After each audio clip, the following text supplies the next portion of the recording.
Welcome, everyone, to the L7C Podcast. Today, we have a very special episode for you guys. Today, we are going to be talking about some My Hero Academia with making her return because she said she was coming back and she is here to stay. Andrea, Alaniz.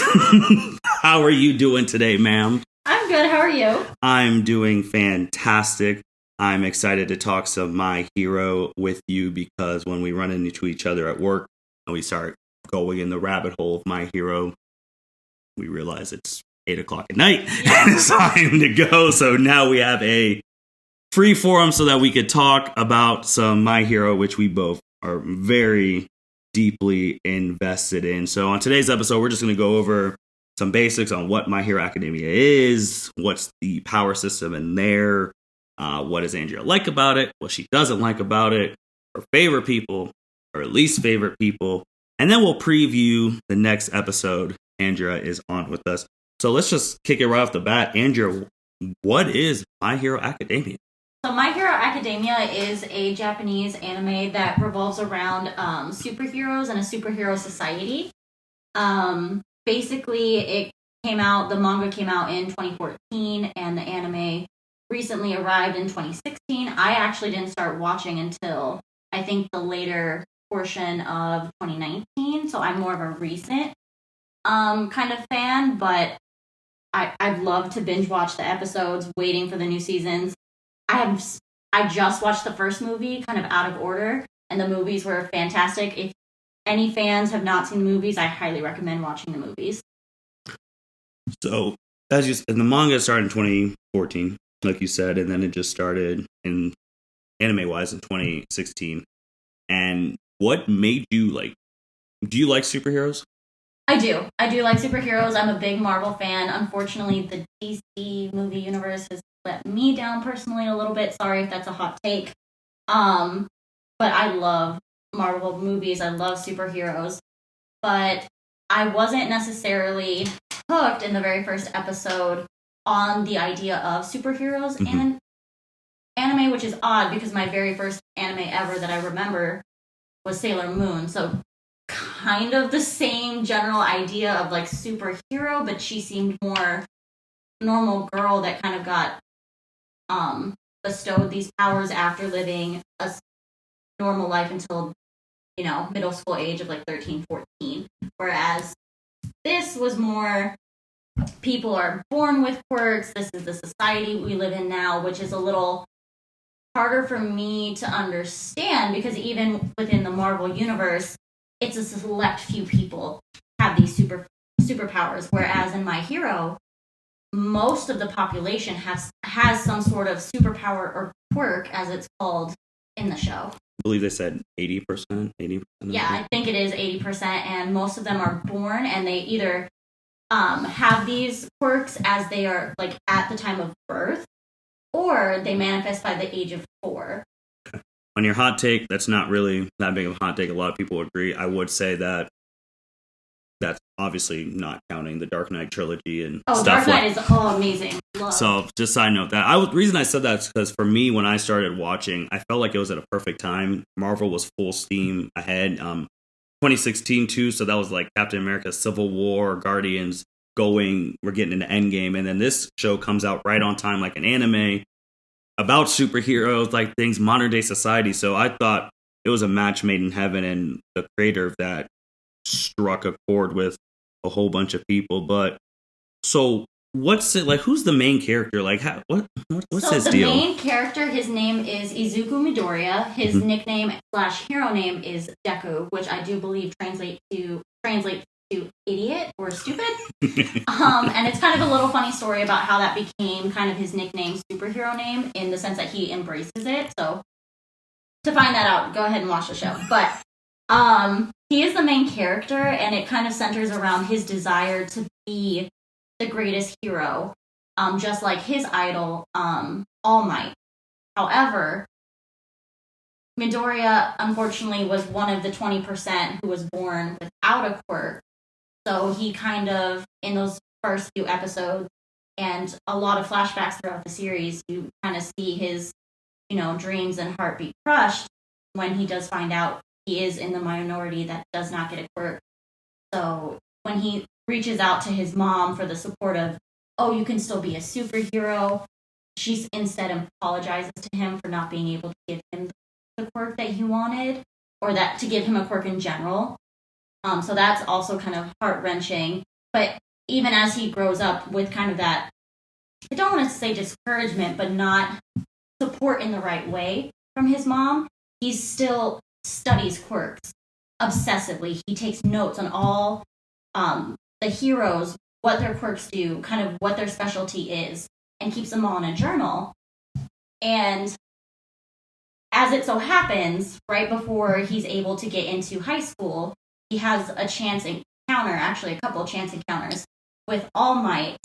And we learn at this point that there are some quirks that can be passed down between people non-genetically.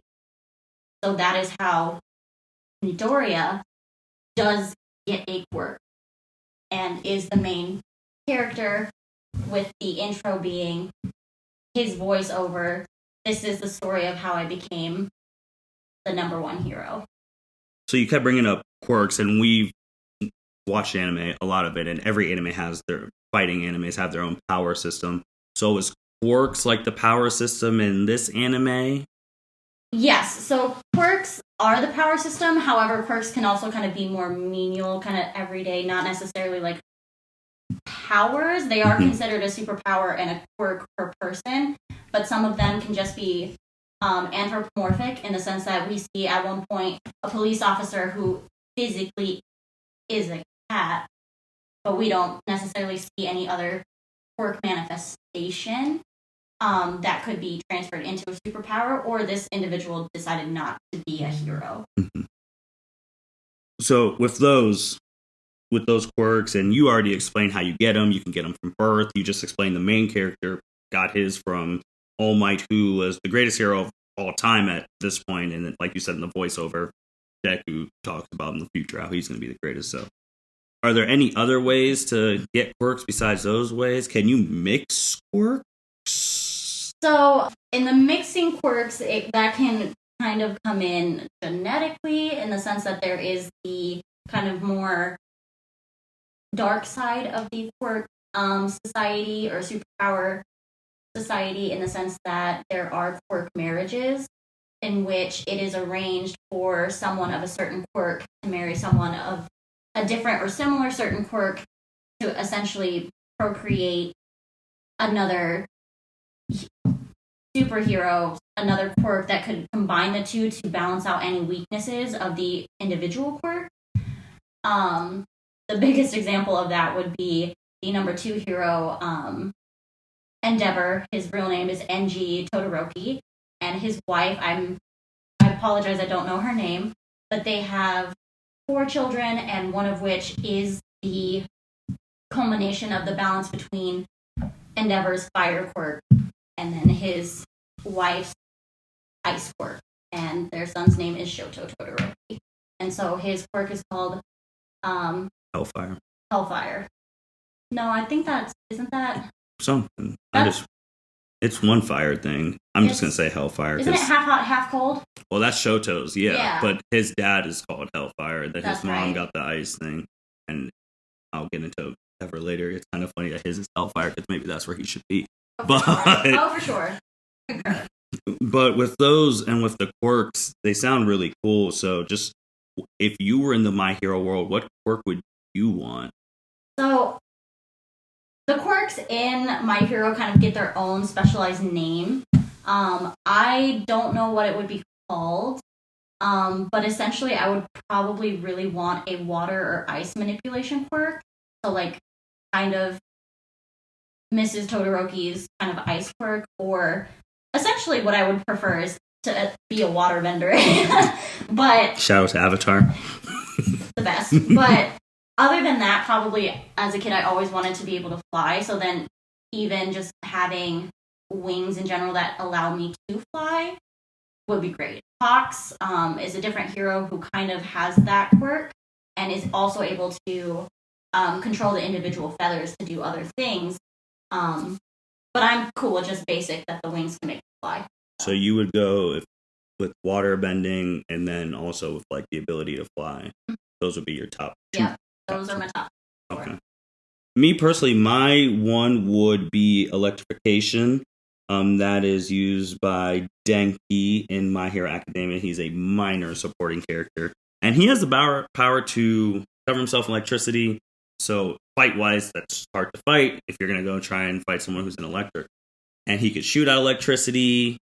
He can absorb electricity. So I was just thinking, even in my practical life at the time of recording now, in your home state of Texas, they have no power, a lot of people. And ain't that the truth? So he would be a super valuable person right now because he'd be able to jumpstart cars and houses and all of that. And that would be mine that I would want. And it's just sad because Denki is not using it to the fullest of his potential because he has other interests. But that'd be the top one. I really wouldn't want one for all because it's like I'm not in my practical life. I'm not really out here fighting supervillains, and then from working out and stuff, that would just defeat the purpose. Because if you have one for all, you lift everything. So I wouldn't want that. Electrification. Wings is cool too, but I almost shout out to your favorite, Momo. The creation thing is so cool. That might be more versatile than the electric because she can make anything, and that would be a super cool quirk to have as well. And you said earlier that like 80% of the people have quirks right now, and there's heroes and there's villains. But if there's 80% of people running around with powers of some sort, is there any way to control like these people? Like we were talking about a little bit earlier about Marvel and how this came out in 2016, and that was around Civil War and fighting over the Sokovian Accords about registering heroes. Are heroes registered? Do people know like people's real names? So the real names is kind of odd, so I'll touch back on that. But there is kind of an overruling body in My Hero Academia called the Hero Public Safety Commission, and for you to be able to use your quirk in service of society by chasing villains, trying to subdue, helping in emergency situations using your quirk, you do have to be licensed and go through a licensing exam. And this Hero Public Safety Commission, or HPSC, is actually run by non-heroes. Yeah. So it's kind of an overruling body to try to balance out the power of superhuman people with powers versus just the general public who also have powers, but without that licensure are not sanctioned to use them. And if they do, then there is a disciplinary process, because we do touch on that in the show, where as non-licensed students, Midoriya, Shoto Todoroki, and Katsuki Bakugo, not Katsuki, Ida Tensei. We're fighting against Stain. Oh my goodness, not Ida. It is Ida, but I forget his last name. Go after Rocket Feet. Yes. Rocket Calves. Rocket Calves. Yep, they fight Stain. They fight Stain. One of the best fights. Right. And they get in trouble for it because they're not licensed heroes. Even though they were doing a public service, they were protecting the public themselves. Another hero, they did almost kind of get banned from becoming heroes. So there is kind of a checks and balance within the society. I also kind of briefly mentioned the police. So the police are still present in My Hero, but essentially they're the ones that make the arrest once supervillains have been subdued, because a lot of the supervillains that we see cannot be subdued by normal police forces with just typical human traits and weaponry. So essentially the heroes would come in, get the villains under control, knock them out because they're not allowed to kill them, then turn them over to the police to be arrested and imprisoned. They also provide a little bit of support backup to the superheroes and help with background investigation tasks, as well as just doing lower level law enforcement where, you know, the quirks kind of come on a varying scale. So if somebody's got like a lesser quirk that's not too hard to handle, the police are able to handle that themselves. So it is almost like the DC Marvel world where the superheroes do all the work and then the cops come and clean it up after they've been knocked unconscious and put in the jail or whatever facility, stuff like that. Mm-hmm. And you said Endeavor's real name, which not a lot of people know. Even the number one most popular hero, All Might, to remember, if I do remember from the show, was there's only one person who calls him by his real name, and that was Gran Torino, right? Because Gran Torino trained him when he was like 18 or whatever. Right. So are they just called by their superhero? Like, they're not called by their public names then, because nobody knows. That's why it's kind of complicated. So in general, you do have a hero name. Mm-hmm. However, there are some characters at this point that have chosen to use their real names as their hero name. One of which is Shoto Todoroki. He goes by Shoto. Yeah. And then the other kind of aspect that's kind of odd is if they are supposed to use cover names just across the board as a rule, during the sports festival, which is televised nationally, yes, they only go by their actual names and are showing their quirks. So, I mean, if somebody really wanted to dig up the history, it's not that hard to find video of Deku or Midoriya's fight against Shoto and know their actual names. Mm-hmm. So when I was researching about the governing body of the hero, like the Hero Public Safety Commission, and like how it started and all that stuff, and how before they were established, and we had like vigilantes and stuff like that. Just your personal opinion. Do you think a vigilante could work now? Like, imagine if you throw in anime My Hero Academia version of Bruce Wayne or Clark Kent. They're not going to just register their public name. So like, oh, let's just call Superman, hey, Clark. Like, the world would know. Because I'm just wondering, too, because these villains, if you did know their real name, why wouldn't you just go attack the family? You know? Right. Which I feel like is a little bit of a plot hole. Or just kind of a misunderstanding in writing. Because I think it's kind of assumed that once these kids graduate from UA high school doing the sports festivals, they a lot of the heroes do choose to wear some sort of face covering. Yeah. Mm-hmm. So then it's kind of, oh, that quirk is similar to so-and-so. Is it so-and-so? Mm-hmm. You don't technically know, and then you get into the whole, oh, you put a mask over your eyes, you look totally different. Do you really kind of argument? But it's one of those things where truly, if villains were going to be that villainous, why would they not, if they know the names of these people, go after their family? Mm-hmm. And at this point, as far as I'm aware, because I'm not a manga reader for My Hero, that has not happened.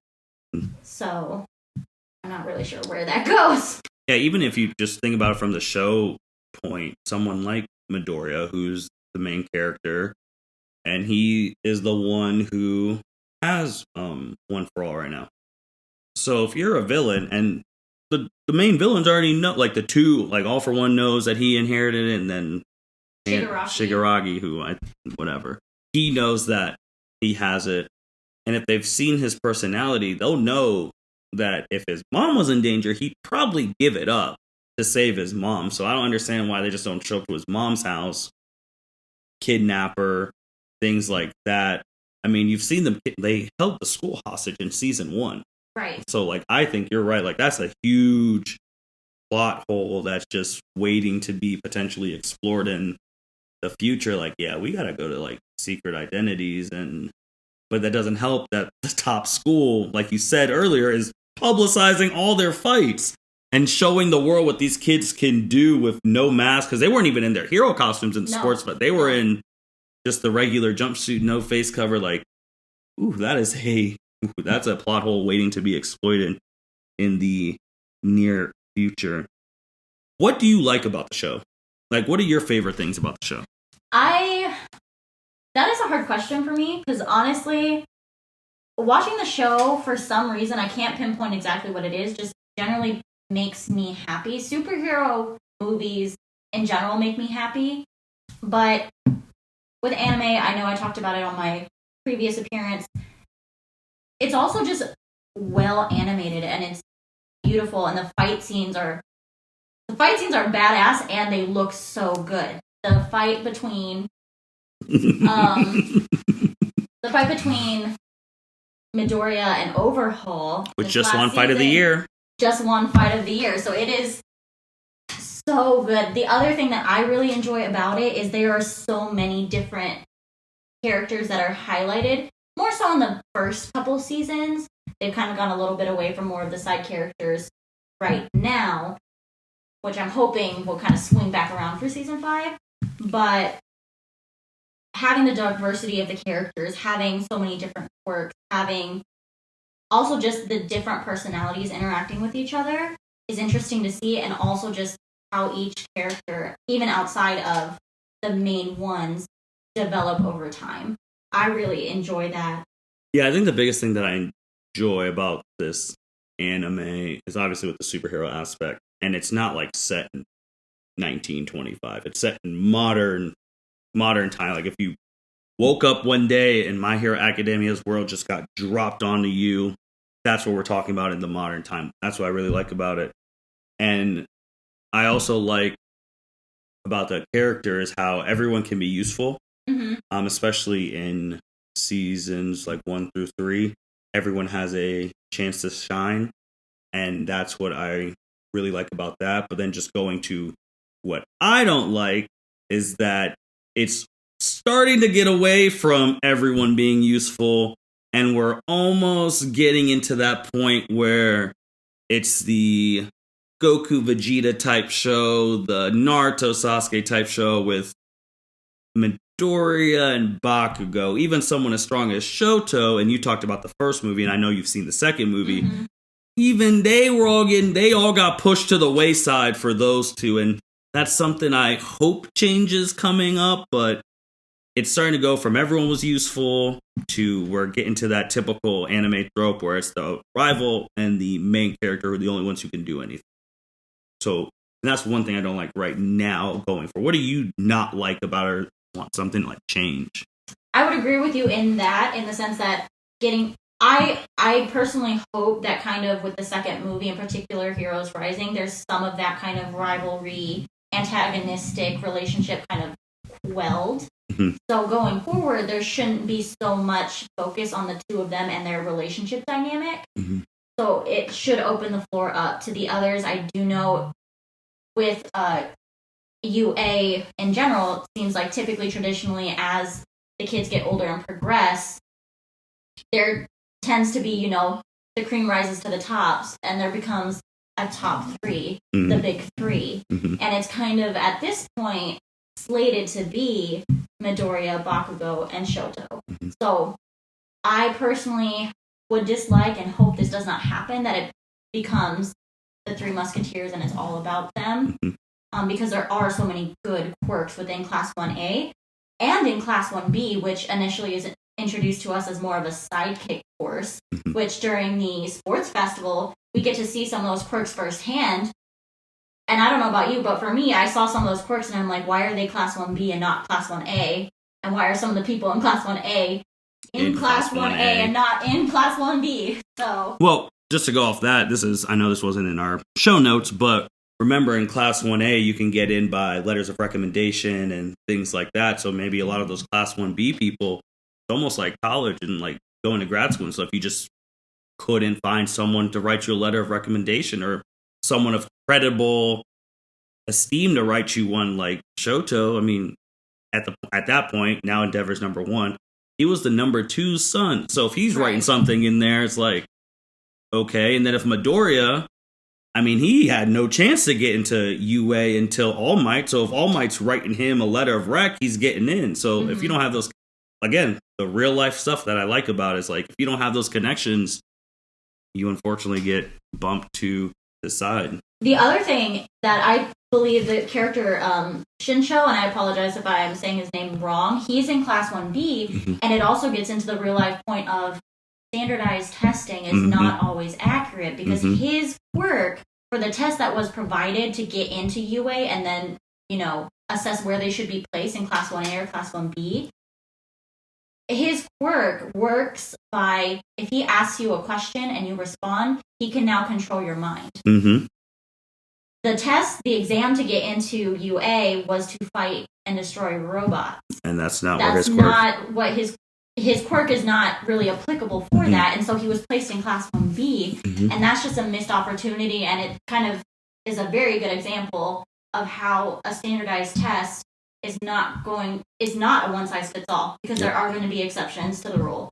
And I don't know. I wonder if he's going to be moved up to Class 1A at the next year, or if he's going to stay in Class 1B. And I feel like if that's the case, then is anybody from Class 1A getting bumped to 1B? That's a good question. But we shall see. And then you talked about Midoriya, Shoto, and Bakugo, and like the Three Musketeers. We missed to say how there's a movie coming out also with their season 5 and a movie, so we're going to be here for a while. And it has Midoriya, Bakugo, and Todoroki in there, saying now whoever the villain is going to meet like the Three Musketeers. So since Shoto's on the cover, I'm hoping he actually gets some time, or they just put him on there because he's a fan favorite and he's going to be the guy who's getting destroyed while Bakugo and Midoriya have to come save him and do the final blow. And just on that movie thing, I don't know if you saw, but I think a lot of people know who John Cena is. He actually shared the movie cover because Deku is doing the same pose as John Cena does. So John Cena has actually been promoting My Hero Academia, and he's a big anime fan, but he was showing love to Deku, basically saying he's the next one up. I did not know that. That's interesting. That's so cool. Yeah, awesome. He was sharing it on his... He's like, wait a minute, he's copying my thing. And then the author of My Hero sent something to him, and that was... I mean, it was super cool. But yeah, I'm the 1B, the standardized testing, like you said, and I don't think anyone's ever talked about it like that. Again, that's real life implications here in real life, that standardized tests, ACTs, SATs, they do not tell the full scope of a person taking them. So, who are your favorite characters in the show currently? And you can name 1, 2, 3. We already know Momo's in there because on your previous podcast you've named her. But who else is some of your favorites? I know a couple of them, but I want the listeners to hear them. So I definitely... Shoto Todoroki is one of my favorites. He is very popular and is a fan favorite. Ironically, in the popularity polls lately, he's actually been polling under Bakugo, which surprises me a little bit, but that's a topic for a different day. Oh, we can talk about it now. I can tell you that's later. Okay. That's okay. And then after that would be Midoriya. I struggled connecting with him just a little bit in the very beginning, just because there was that whole argument about whether or not he cries too much. And still going on. It's a big argument in the anime world about a main character crying too much. But it's one of those things that I wrestled with myself in the sense of, if I was that kid, if I had a dream, age of 4, I get told that can't happen. I go to my mother for support, and she just apologizes for not being able to give me the thing I needed to make my dream come true. And then finally being able to prove to someone that you're worthy of having this dream, of worthy of being a hero, and then managing to miraculously get one of the best quirks, arguably, in the world. So, of course you're going to be overcome with emotion. Of course you're going to be, and especially since he, being quirkless, and part of the issues with Bakugo, is he was bullied for being quirkless and wanting to be a hero. He was kind of beat down, and so he's not a confident character. He wanted that dream, he was going to make it happen somehow, but he didn't really know how, and he didn't necessarily have the confidence in himself to know he was going to do it. He just wanted to do it somehow. And so it makes sense that he's overwhelmed with emotion when he gets told he can be a hero himself by his idol, his absolute idol. He doesn't have a father figure, as far as we're aware in the show. And so his idol has been his father figure. And so for his mom to kind of let him down in that supportive area, now have his idol, who he sees as a father figure, accept that how he is now and his character is good enough to be a hero even without a quirk. But then it just so happens, yes, I can give you a quirk. It makes sense. It was one of those things I'm not used to. So it just took me a little longer to come around to him. But in general, he's just, as I believe the internet popular culture likes to call him, as a cinnamon roll. He's just one of the best boy characters that we have right now in the kind of popular anime realm. So to take it on real life, on Deku and the crying, and you said it was something that you're not used to. I like how my hero does real life things. He's expressing his emotion, and sometimes he cries. How many times throughout society, now it's changing in 2021, but boys were told not to cry and not to show their emotions. So if you've been told that, and obviously like the people creating animes have had that too, and they've made their heroes like that. But then this guy who creates my heroes like, I want to show a main character who has emotion. Like, people will be crying in these situations, so I'm going to show them like that. Maybe that's the reason some people didn't connect, because they're not used to a male main character crying like that. It's just, but then, like you said, once you break it down, like, wouldn't you be crying too? And it takes some it takes some getting used to. But every time he does cry, he also stops his tears and helps save the day in one way or another. So right. I think that's the thing of, like, people aren't used to seeing men cry like that all the time, especially when you compare him to his counterpart. Right. We're Shilla with Bakugo. Oh my goodness. And it's also, like, for me, it took me a second to stop and be like, wow, that's kind of hypocritical when my favorite female character, the one I connected to as a child, that I love so much, Sailor Moon, literally is a cry baby. That's not fair. That's a double standard to have her on the pedestal. She's so great. She's so wonderful. But she does cry all the time. She typically always had some sort of crying fit before a fight, before having to fight anyone, or was crying during the fight, like, oh my god, I don't want to get hurt. So, and then to flip it on a male character and be like, no, that's not allowed, it's unfair. Yeah, because, I mean, especially Sailor Moon at the time, women are emotional. Women are allowed to cry, things like that. And they were letting Sailor Moon have that, and men aren't supposed to be emotional. They're not supposed to be crying. And then, like you said, flip the switch, and now Deku does it, which, I mean, at the end, like Sailor Moon at the end, always did what was right after the crying. Deku's done the same thing, and he's maturing and things like that. So it's also, I mean, he's like 15, if that. Right. So he's still growing up. Any other favorite characters you got? I actually, as a character, I don't know her too much, but I think Midnight as a character is interesting. The rated R hero. Yes. Because it's just, she opens up, and I think I might have talked about it a little bit in the last one, but she actually does an interview where they kind of talk about female hero costume.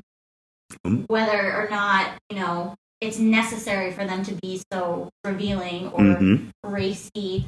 And like you said, she is the R-rated hero.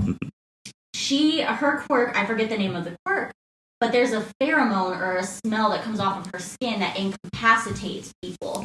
So she has, of course, she's the R-rated hero because she takes it into a little bit of a BDSM corner. But essentially, the fabric of her hero costume needs to cover her skin, but also be able to be ripped or removed well enough or controlled enough to do what she needs it to do.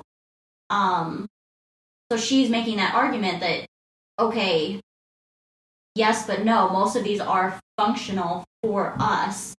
So she kind of opens up that conversation about, women being allowed to wear what they want and display themselves how they want without being judged. And it hasn't come up, as far as I'm aware, anyone commentating on how tight All Might and Endeavor's costumes are as well. Like, it doesn't it doesn't get brought up. To go off that too on real life stuff, especially with time of recording, the Framing Britney Spears podcast came out with Chelsea Hepburn, as we talked about that, and that's a real life thing where I said that when, and I assume it was a guy who was interviewing her, I'm pretty sure, when it guys in power controlling the like sexuality of a girl, like if Midnight had a manager who was a dude, no, I guarantee those questions were not being asked. But since it's Midnight herself taking persona, the outfit, all of that, it's a problem. I mean, and that's something that's happened in real life too, that people have a problem with women owning and claiming their sexuality. It's happening in the real world, and like you just said, it happened on there, and there are other heroes like that, and it's again just showing some more light on how the real are connections, because no one is asking any of this stuff to any of the guys, but Midnight, it's a problem. And there are other heroes who, especially the females, who wear skin tight stuff, and she's sticking up for them now so that they don't have to worry about it. Anyway, so that's another good point on how it's connecting to real life issues with women and claiming their sexuality and things like that. I'm surprised you haven't named Uraka yet. So, Uraka, I had an initial, I really enjoy her. I do. I'm waiting to kind of see her full circle kind of moment come back, because I feel like things are really escalating for her, kind of learning more hand-to-hand combat from, is it Gunhead? Mm-hmm. During her internship. And at that point, her crush on another character is also coming out into play, into kind of the main plot. Mm-hmm. But I feel like there's so much more work for her to do still, that I think by the time the series wraps up, she probably will be one of my favorite characters. But as of right now, I feel like there's more room for potential growth, whereas Midnight is more of just I really enjoyed that aspect of her character being brought into the show and used in that way. And then Midoriya and Todoroki kind of like facing some of their demons and working off of each other and having growth. Also, with Shoto, I just have kind of another initial bias.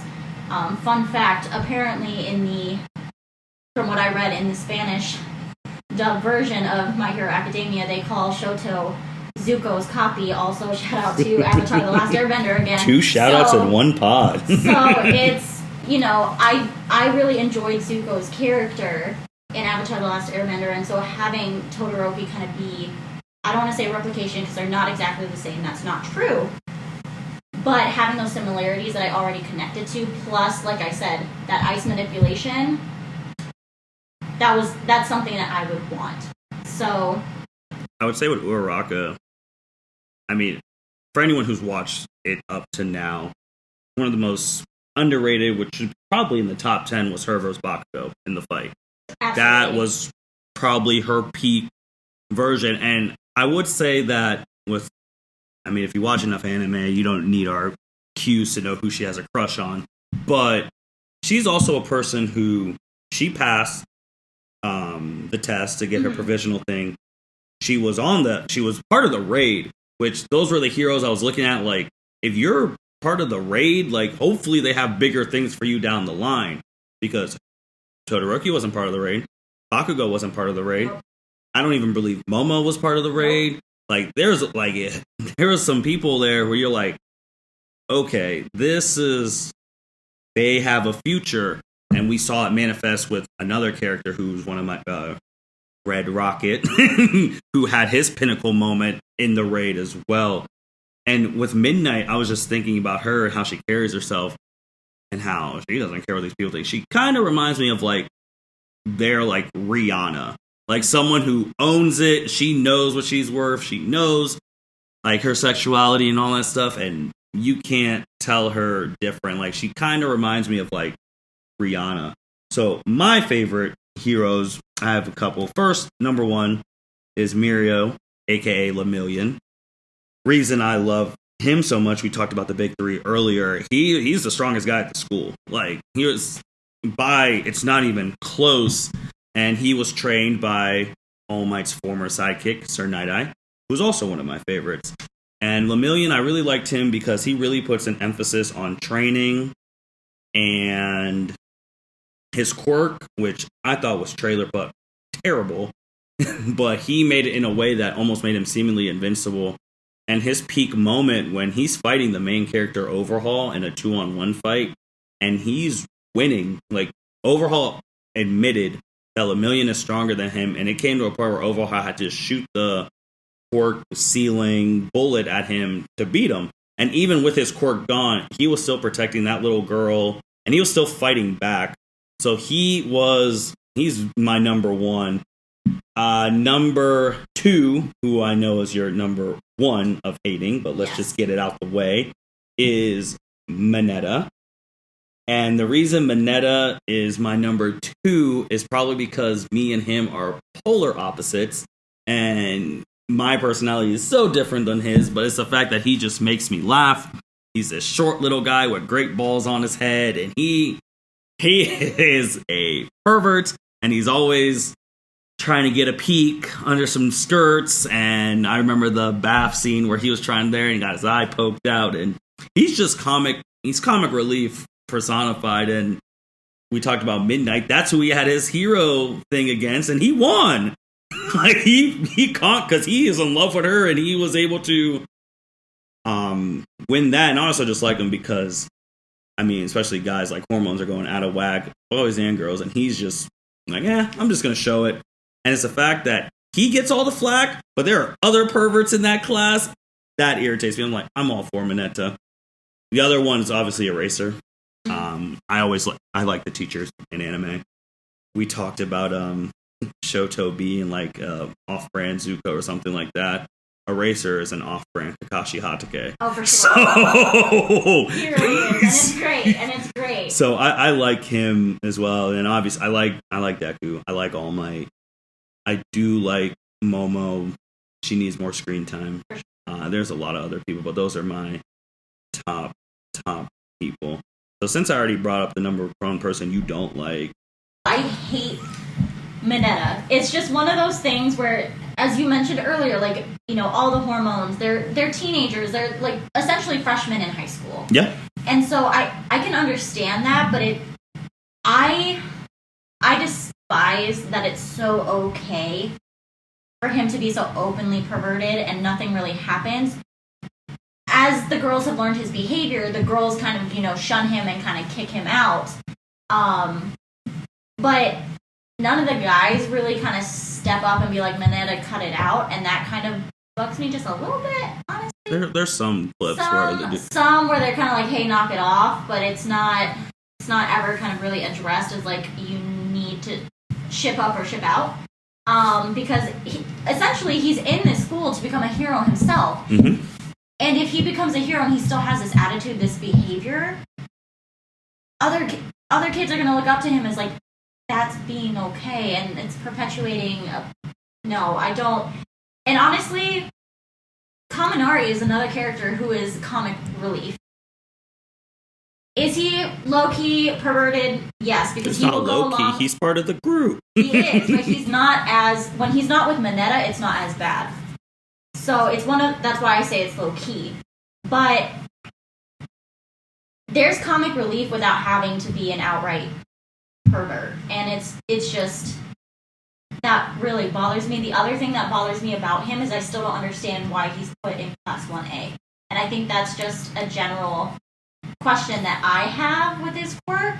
Because his quirk is cool. He has sticky balls on his head that replenish. Mm-hmm. We just haven't seen enough of how he's going to use it or how kind of administration can see where his quirk goes for him to be Class 1A level hero. So, in Class 1A, if you remember the episode where they're taking the test or whatever, he's in the top 10. I believe he's in the top 4 who scored right. Remember when they were like, it was the pre-exams or whatnot, and people were like, it sucks that you're a pervert, but you're actually like super smart, because Momo was taking some of the people to go tutor. Bakugo was taking a Red Rocket to go tutor. He was in the top 10 because I remember they shined a light on him for that.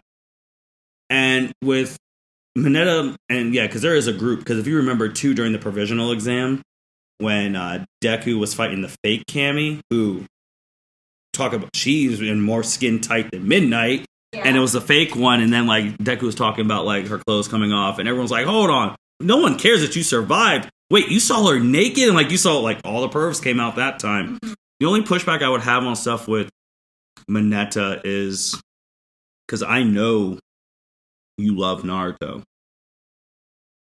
Jiraiya was a pervert since he was a child, and he grew, and he still was a pervert. Rest in peace.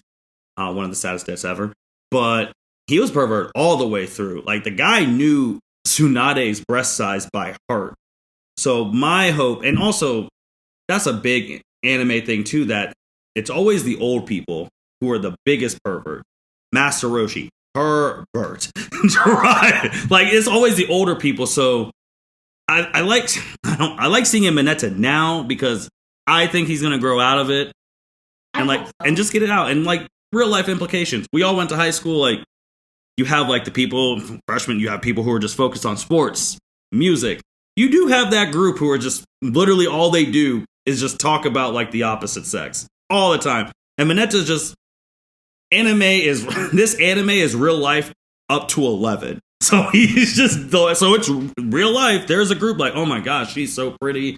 I love this about her. And I get it, but it's just like, I'd rather get it out with him now than him being like Master Roshi over 1 billion years old and still hitting on 18, 20 and still touch. And like, there's episodes where Master Roshi is grabbing like 18's breasts while she's married to one of his disciples, Krillin, and like touching on Chi-Chi, who's married to his other disciple, Goku, and like Bulma.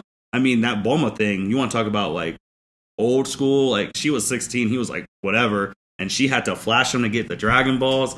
So it's like, Mineta now, if he starts now and then he grows out of it, he'll be one of the biggest come-ups ever.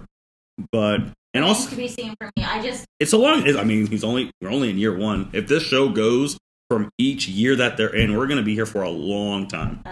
I do believe there's going to be I hope there's going to be a couple time skips, but at the same time, I do feel like time skips would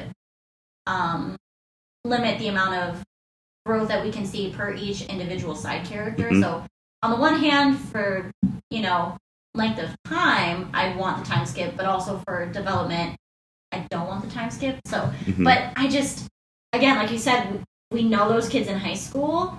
As a female, yeah. No. Just the patience for those characters, for those people, no. But how many people grow out of that in like real life though? People grow up. Most of them do. But at this point for me, Mineta is a no. Mineta is a no. One day.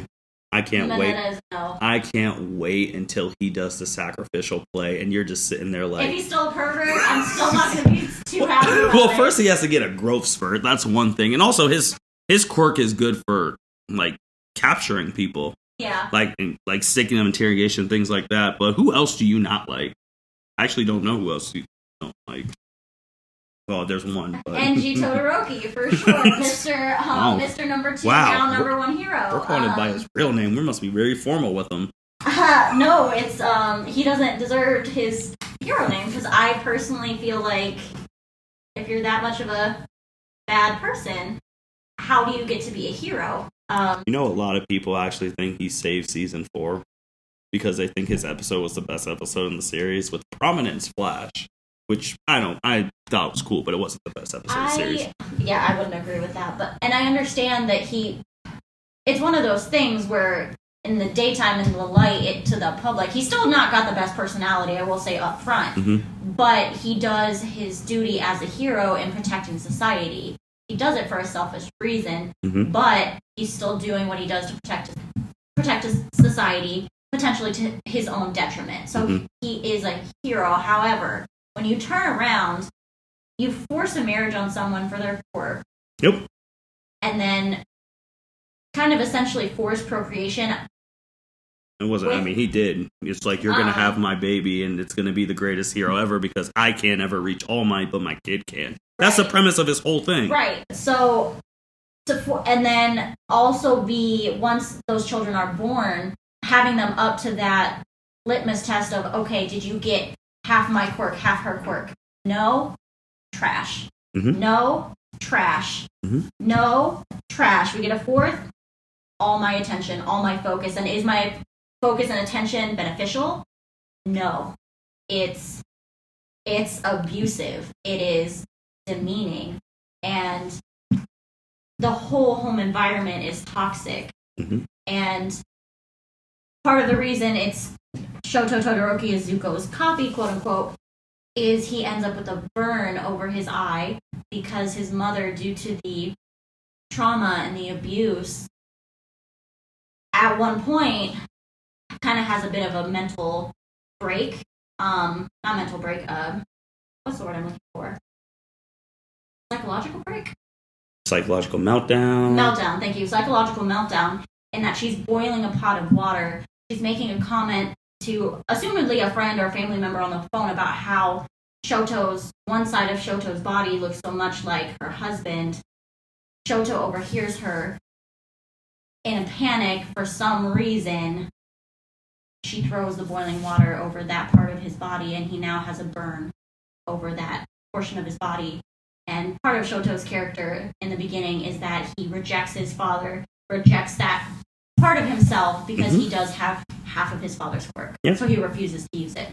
So that's kind of... So main character Deku shows him the way. Right, absolutely. Top no jutsu. Naruto shout out. But I don't like him. I don't see a redeeming quality at this point, other than him now recognizing that he was a bad person. But that does not make up for being a bad person.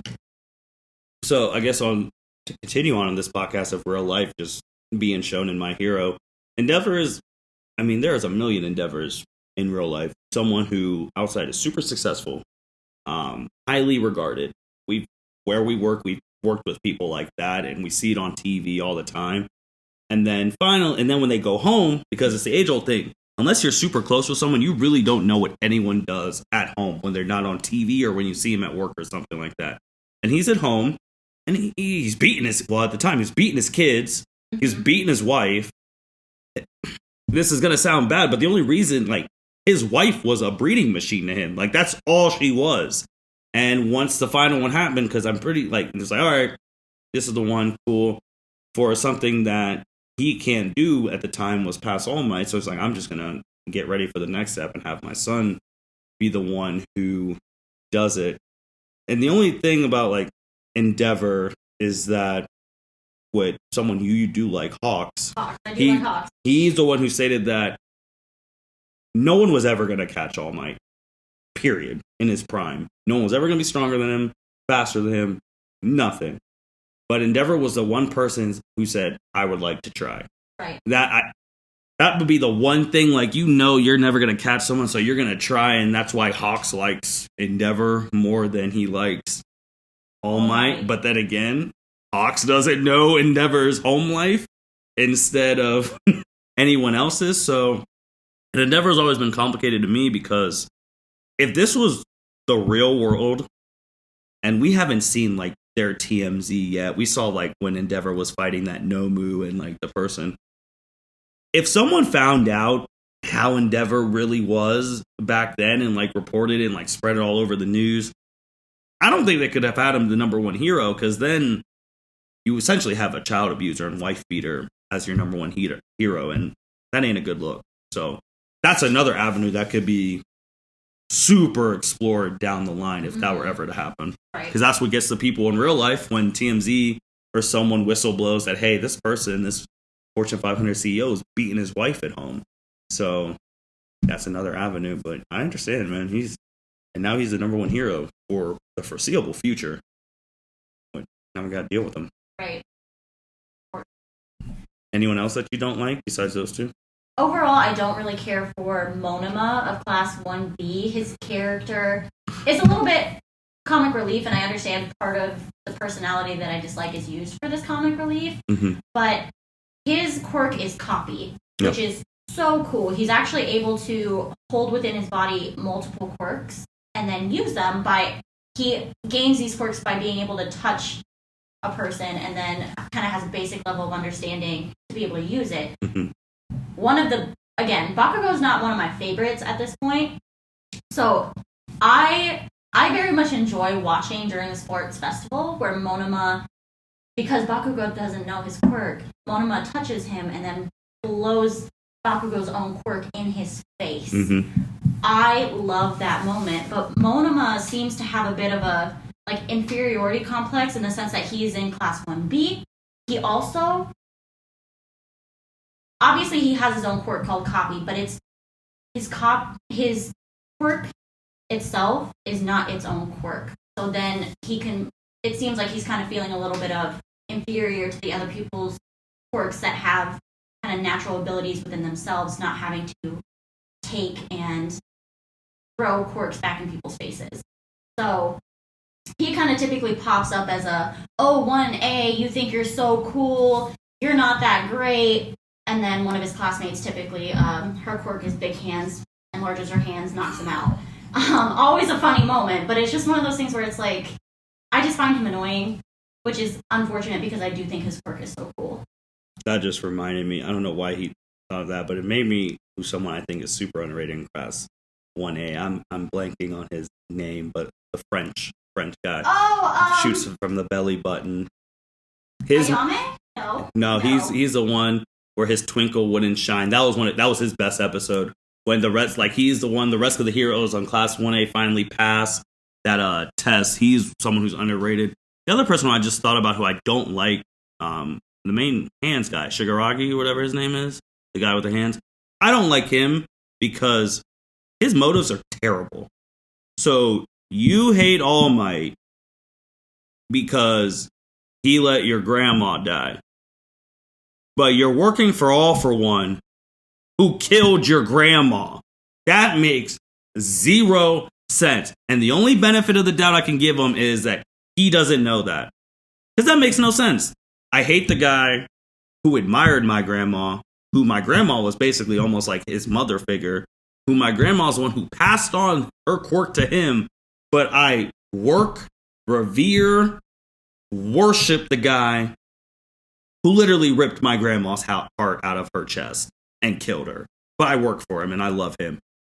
I've hated him ever since. And then the bad guys who come after him have all been better. Stain, better. So great. I was almost at the point where overall should have been the last boss of this whole series, and we don't even know how the whole series goes, but he was fantastic. He was great. At least he makes sense. He wanted a quirkless society because people have lost their way with quirks. Even All Might at the beginning, when he was training Deku, was like, yeah, back in the day, hero work was community service. It wasn't these sponsorships, and people have lost the way. And overall was one of those people like Thanos in Infinity War where you're sitting there and you're just like, well, kind of has a point. Yeah, kind of like, is it really morally sound?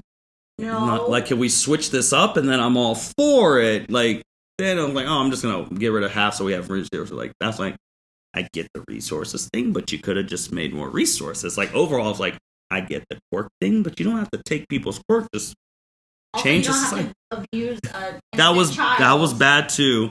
And that thing is, I like that child's Aries' grandpa too, and he was, but I just never liked him as he's trash. I agree. I just feel like maybe as time goes on, we'll get a little bit more development into him.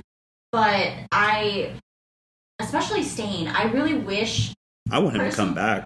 I want him to come back, or I wish he would have been around just a little bit longer to get that message out for himself, because Stain's whole thing was about, being a worthy hero, that if you're not a hero for the right reasons, you don't deserve to be a hero. You don't deserve to be a hero, which goes to, circling back, part of the reason Uraraka is not, the top girl for me is her reason to be a hero is to make money, because heroes do make a lot of money. Mm-hmm. The reason she wants to make money is to help her family, and that's very, very sweet, kind-hearted. Nothing wrong with that. Nothing wrong with that. It's one of those things where it's like, okay, but to be a true hero, like kind of Stain was talking about, you want to be a hero because you want to help people. Yeah. There's nothing in it for you. So that's kind of also my hesitation with rock. Yeah, real life implications. I mean, everyone wants to help their parents out there in a bad spot. I mean, there's been other animes where that's been the hero's main focus to get their parents out of it. But yeah, in this hero sense, I do see your points. And when Stain was like, the only hero that's worth anything is All Might. Like going back to like All Might's like, yeah, people now they just do it. And I do remember when he showed that blood, I was like, the only person who could kill me is All Might. And back then, number 2 Endeavor was shaking in his boots. They were all scared, and he let Deku live because the villains were trying to try and kill Deku. And he's like, no, this guy has what takes to maybe be a true. Yeah, right. So I really liked Stain when she came back. But Andrea, anything else that we missed on with talking about My Hero? Were there any big things we missed on? Did you want to talk about the potential to steal quirk kind of being in development? This might be a spoiler for the second movie, Heroes Rising, but essentially the League of Villains, All for One. Canon movie, by the way, for any of those anime people who like, is it canon? Yes. It's canon. The movies are canon. So essentially they're working on a way to steal people's quirks and have multiple quirks inside of one person, and then it leaves other people quirkless, just become overpowered, essentially, just cannot be touched by other heroes. Just that is the whole goal. I don't quite remember the name of the technology, but now that I'm thinking about it, it's probably somehow, I don't understand how All for One hasn't gone after Monomuck during his innate quirk is to do that. Maybe he doesn't know, because I mean, all this is coming from All for One. So like the Hero 9, like this is all like, because All for One has these abilities too that he can just take your quirk, and I mean that's how he rose to power. He was taking quirks if you didn't want quirks and giving quirks if you wanted quirks, and became an evil warlord and all of that. So it's problematic because if they have this technology, and then when at the end of season 4 there were still bullets taken from the quirk, so you have the bullets and you have the power to do that, it's giving the villains a lot of power to go in the future. And scientist wise, we're not really seeing that many like hero scientists like, oh, this is how we counter this. Like we don't have that yet, which I think we need to have, because even in the movies, in the first movie, you saw some Melissa who was quirkless, and she was a big asset. Again, in the show, you have, what is her name? The character who makes the hero suits and all of that, the technology. Hatsume. She's crazy, but she's funny. Oh, I love her. She's great. But so I think we need to really step up on those things, and who knows, we might be seeing it in the future. Anything else? No, I don't think so. I think we've covered a lot more than we intended to, but it was enjoyable and it all seemed to flow, at least on my end. So yeah, no, I mean we could have obviously kept going, but there's no reason to keep going, because obviously, spoiler alert, Andrea's going to be back in like 2 weeks, because My Hero season 5 starts in March, which is going to be next month, in a couple of weeks. So Andrea's going to be back, and we're going to be previewing season 5. So we're going to talk about where we left off in season 4, what we want to happen in season 5. We're going to be talking about things like who needs to step up in season 5, like who needs to get that writer's glow to bring them back into the main fold, and who needs to like take some steps back, because like we know who you are. Obviously, we can't say Deku. The story's about him. So we're going to be previewing season 5 in 2 weeks, and then we're going to be talking about the episodes when they happen and go from there. Andrew, you have anything else? No, thanks for listening, everybody. If you made it this far, I hope if you haven't watched My Hero, you go ahead and start watching it. If you are watching My Hero, I hope you are like me and want to binge it before season 5 comes out. If you're not, I appreciate the fact that you've watched it this far at least once. I hope your love for it continues to grow. And I hope, you'll listen to me in the future talking about the show, because I do love talking about it. And with that being said, thank you everyone for listening to the L7C Podcast. You guys take care. Thank you for listening to this episode of the L7C Podcast. Be sure to like, rate, review, and subscribe to the channel. Follow us on all social media platforms, and we'll be talking to you guys soon. Take care.